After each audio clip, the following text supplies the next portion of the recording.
ہمارے دوست سے ایسی گفتگو ہو رہی تھی، اس نے کہا کہ مجلسوں میں ممبر پہ بیٹھ کے صرف اور صرف فضائل اہل بیت علیہ السلام بیان کرنا چاہیے، نہ کہ اس میں جو ہے تبلیغی یہ نماز اور روزے اور حج و زکوٰۃ اور پڑوسیوں کے حقوق، کیونکہ غدیر میں جو ممبر بنا تھا اس میں امام علی علیہ السلام کی فضیلت کو بیان کیا گیا تھا۔ تو حالانکہ وہ غلطی پہ ہے یا صحیح کہہ رہے ہیں، آپ اس کو ذرا واضح کیجیے۔ مجھے نہیں لگتا کہ جس نے سوال آپ کے سامنے پیش کیا ہے جی، اس نے ایک بار آ کے دیکھا ہے کہ غدیر میں کیا بیان کیا گیا۔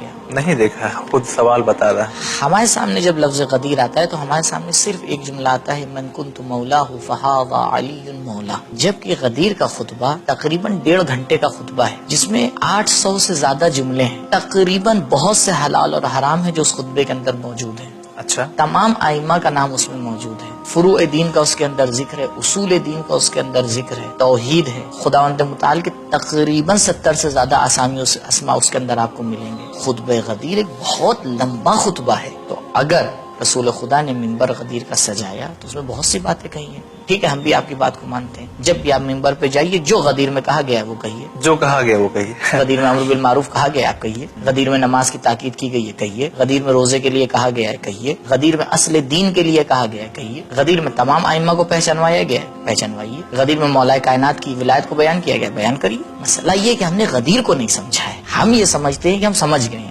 جبکہ صرف ہم غدیر سے ایک جملے کو سمجھیں وہ بھی پتہ نہیں کتنا سمجھیں، من کنت مولاہ فہذا علی مولا، پتہ نہیں ہمیں کہ ہم خود اس جملے کو سمجھیں یا نہیں سمجھیں۔ ابھی اگر اس جملے کا معنی کیا جائے تو بہت سے لوگ جو اس وقت ہمارا پروگرام دیکھ رہے ہوں گے وہ اس بات کا اقرار کریں گے کہ وہ اس جملے کو نہیں سمجھے۔ تو مسئلہ یہ ہے کہ ہم کچھ باتوں کو نہیں سمجھتے ہیں اور یہ سمجھ بیٹھتے ہیں کہ نہیں بس یہی ہے اسلام۔ اسلام ایک بہت عظیم دین کا نام ہے۔